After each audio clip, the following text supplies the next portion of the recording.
Assalamualaikum warahmatullahi wabarakatuh. Sekali lagi selamat datang pada podcast Gerakan Guru Berkualitas Gerutas Indonesia. Ya Pak Husni, semangat untuk umpamanya mengajar itu banyak orang memilikinya, tapi nggak jalan juga. Apalagi sebetulnya yang harus dimiliki oleh orang sehingga tidak hanya sebatas keinginan, semangat, tapi terrealisasikan. Iya, itu sebenarnya kembali tadi ya persoalan guru. Kan itu gurunya yang utama tadi menggerakkan. Setelah kepala sekolah, maka guru yang menggerakkan. Kalau semangat gurunya lemah, otomatis ya proses belajar mengajar tidak akan sepenuh hati. Otomatis juga si anak yang mendapat pelajaran juga tidak merasakan kepuasan sesuatu yang dia rasakan mendapat sesuatu dari gurunya. Males dia. Iya, muncullah mungkin ya sekedar mendengarkan gurunya, tapi tidak tertarik dia apa yang dilakukan oleh gurunya.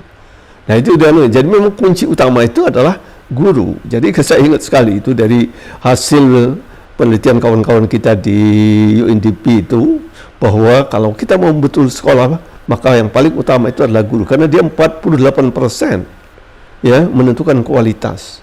Baru yang kedua manajemen, 30. Kepala sekolah itu kan manajemen, 30%. Baru sarana dan prasarana. Jadi dalam keterbatasan itu tadi memang pertama itu coba diolah dulu gurunya. Oleh kepala sekolah ini, guru itu diajak kalau menggunakan ilmu manajemen itu menggunakan kepuasan pelanggan itu, yang pertama kali guru itu diajar dengan total quality management itu adalah komitmen bersama. Harus ada komitmen bahwa kita ingin memajukan sekolah ini. Ini yang jarang dilakukan oleh sekolah. Sekolah biasanya tidak membuat dengan semua orang yang ada di sekolah itu berkomitmen, sekolah harus kita menjadi yang terbaik di kampung ini. Nah, kalau ada komitmen seperti itu, kan terbuka hati masing-masing. Semangatnya itu akan muncul. Oke, kita mau terbaik. Kalau kan terbaik, saya tidak mungkin akan datang terlambat. Kalau mau terbaik, saya tidak mungkin ngajar sekedar ngajar. Nah, itu kan semua ikut dulu. Kalau semua ikut, ya tadi, yang kecil itu memang harus dari kecil. Menjadi bagus, akan datang peluang yang lebih besar. Iya. Nah, tapi kalau yang kecil ini kita keluhkan, tidak dicarikan tadi, merasa keterbatasan, tidak dilihat bahwa ada peluang yang lebih besar yang lain, ya kita akan pada posisi yang sama terus-terus. Jadi komitmennya itu bukan hanya sekadar komitmen administratif. Bukan. Sebagai guru yang mengajar gitu kan, ya udahlah, saya cuma menjalankan tugas saja gitu kan. Nah jadi harus ada sekelompok orang, meskipun sedikit, awalnya tentu sedikit ya, komitmen bersama untuk memajukan kegiatan pendidikan di lembaga itu. Saya perhatikan banyak juga Pak Husni di kampung-kampung, umpamanya mereka udah ada komitmen, tapi nggak juga maju-maju, gimana Pak? Biasanya kan gini, kalau ada komitmen, itu kan otomatis kalau komitmen itu tidak pernah sendiri, mereka bersama kan kalau sekolah itu. Nah, maka harus dipupuk itu adalah bentuk kerjasama, di situ tuh menjadi akrab dulu. Keakraban antara guru dengan kepala sekolah dengan sama guru itu harus anukan, sehingga tujuannya kan komitmen itu kan menyatukan mereka, menyatukan pada satu. Kalau mereka sudah satu, kita kan menjadi kekuatan yang besar, dan tidak individual. Jadi kekuatan sudah menjadi kekuatan kelompok, ya kelompok guru dengan kepala sekolah. Sekolah itu untuk membuat maju tadi. Jadi kalau dia sudah punya kekuatan seperti itu akan kuat. Jadi kalau ketika ada yang merasa mungkin ya suatu merasa lemah gitu ya itu harus yang lain akan mengingatkan. Tapi yang paling penting sebenarnya itu adalah komitmen. Kalau nanti sekolah ini maju, yang menikmati kita semua. Jangan menikmati hanya segelintir orang. Itu akan menambah komitmen yang kuat. Ya, kita akan berbuat sebanyak mungkin, tapi ketika datang sekolah menjadi bagus, jangan-jangan dilupakan yang guru-guru yang sudah berkomitmen ini. Hanya sekadar tidak dimuliakan dengan dilakukan bahwa mereka lah ini menjadi besar karena mereka ini. Ini yang kadang-kadang jarang dilakukan, membesarkan yang setelah besar lupa siapa yang membesarkan dan harusnya menikmati bersama kebesaran itu. Iya. Itu yang biasanya membuat ya biasanya konflik di suatu lembaga ketika sudah maju. Ya, ketika sudah maju kita lihat sekolah hebat, tapi penghasilan gurunya tidak terasa meningkat dengan sesuai dengan kehebatan sekolah. Ya, artinya komitmen itu tidak berhenti hanya di dalam hati atau hanya di dalam pikiran, tapi harus direalisasikan secara konkret, baik dalam bentuk kerjasama antar person di lembaga itu, begitu juga terhadap kemungkinan nanti setelah lembaga itu berkembang lebih baik. Iya, betul. Itu masing-masing pihak itu akan dapat menikmati apa saja yang bisa dihasilkan di sana, baik itu sifatnya material maupun immaterial.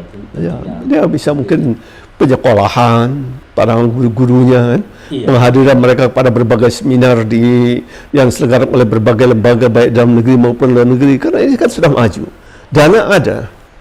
Ya, jadi tetap dulu kan, kalau fasilitas kan tidak terus-menerus berada, menambah terus, tapi kalau ke guru ini kan dia harus dinamis. Harus diperhatikan betul dia bahwa dia adalah seorang pembelajar, karena dia kalau tidak belajar kan maka dia harus sering menghadiri berbagai pertemuan ya, berbagai pendidikan tambahan yang dianukan, sehingga tadi itu akan menambah makin mantapnya si guru. Oh iya, saya bekerja keras, saya juga menikmati apa yang saya lakukan ini. Ya, seperti Pak Husni katakan tadi itu, keterbatasan umumnya didefinisikan oleh orang keterbatasan dana, uang katakan, dan keterbatasan akses. Guru bisa saja menerima gaji yang lebih rendah, tetapi dia bisa mendapatkan kesempatan umpamanya untuk belajar, untuk menimba pengalaman di tempat lain. Itu lalu menjadi pintu masuk atau pintu keluar mengatasi keterbatasan itu dengan demikian. Betul. Tapi bagaimana kalau lagi-lagi Pak, umpamanya di desa Pak, keterbatasan itu seperti absolut, gitu kan ya. Semangat sudah ada, gitu kan ya. Kerjasama sudah dilakukan, tapi masih mentok juga. Ada nggak kiat lain Pak yang bisa dilakukan? Itu salah satu yang namanya membuka diri dari keterbatasan. Itu adalah kalau dalam agama silaturahim. Silaturahim itu artinya membuka akses hubungan kita dengan pihak lain. Nah, ini akses itu yang harus dibuka. Kalau kita tidak membuka akses itu, ya kita tetap terbatas. Tapi kalau kita buka, ya tadi, mungkin kita lihat saja sekarang murid kita di sekolah itu. Lihat daftar muridnya. Siapa orang tuanya? Nah, orang tuanya, oh ini ada yang sarjana. Kalau sarjana berarti tingkat pengetahuannya tinggi. Oh, sarjana apa? Oh, ini sarjana misalkan, sains. Berarti satu, kita punya tenaga besar di sini. Kalau anak-anak kita kesulitan sains, mungkin ini kita bisa ambil. Itu silaturahim yang berarti harus mengadakan silaturahim dengan orang siapa sebenarnya. Kelebihan-kelebihan dari potensi itu harus dipetakan. Potensi itu. Sama juga memetakan samping orang tua murid, petakan juga di desa itu. Siapa di desa itu yang kira-kira punya kelebihan-kelebihan anunya gitu. Karena orang ini kan merasa ini sekolah di desa kami. Nah, itu harus dimunculkan bahwa ini sekolah di desa kami, bukan sekolahnya Pak Tarmizi atau sekolah Pak Husni, bukan. Ini sekolah di kampung kita. Milik bersama. Milik bersama. Kalau sekolah ini besar, kampung kita dikenal. Nah, itu kan kalau dikenal berarti kan kita akan mendapat dampak positif dari kenal ini. Mungkin orang akan sering berkunjung, melihat, sehingga muncullah berbagai kegiatan-kegiatan ekonomi yang lain. Nah, ini yang harus dianukan gitu. Jadi silaturahim itu membuka dulu. Nah, kebanyakan kepala sekolah ini kalau saya lihat gitu, kepala sekolah itu tidak menjalin silaturahim. Tugas menjalin itu terutama harusnya tugas pertama kepala sekolah. Harusnya kepala sekolah itu kan punya wakil biasanya, ya, punya ada wakil kurikulum, ada wakil administrasi. Ini kan memberi indikasi bahwa kepala sekolah itu jangan hanya di sekolah. Ya, dia harus tadi membuka akses keluar, hubungan keluar, setelah keluar kemana saja. Ya, dia kan gitu. Mungkin kepada orang kaya yang ada di desa itu, atau orang yang pintar di desa itu, atau petani yang rajin di desa itu, gitu. Lalu kan gitu dibuka nih. Mulai lagi nanti dengan pejabat. Ya, oh ini ada kan gini. Kenapa nggak saya menjelaskan sekolah saya ini Anak-anak yang sekolah saya itu misalkan ini kepada pejabat, misal kecamatan, anak sekolah sini adalah anak-anak itu yang tinggal di kampung ini. Mereka datang masih pakai alas kaki gitu kan. Sehingga Pak Camat juga mikir, oh iya ini. Ketika ada peluang di Pak Camat bantuan, dia akan teringat. Iya. Oh iya, itu perlu dianukan. Jadi silaturahmi itu ternyata dimensinya luas sekali, Pak Usman. Pertama yang saya dapatkan dari pembicaraan ini adalah sebagai pimpinan sekolah atau sebagai guru yang bertanggung jawab terhadap pengembangan pendidikan di sekolah itu, dia harus keluar dari ibaratnya itu peribahasa kata dalam tempurung. Dia harus keluar ke dunia yang lebih luas. Kuncinya adalah silaturahmi itu. Ya. Banyak. Dengan silaturahmi itu para ustaz menyebutnya sebagai pembuka rezeki. Betul. Tapi pengertian rezeki itu rupanya akses kepada berbagai pihak untuk meningkatkan pendidikan di tempat itu sendiri. Terima kasih atas perhatiannya. Jangan lupa untuk kembali lagi pada perbincangan kami yang akan datang. Wassalamualaikum warahmatullahi wabarakatuh.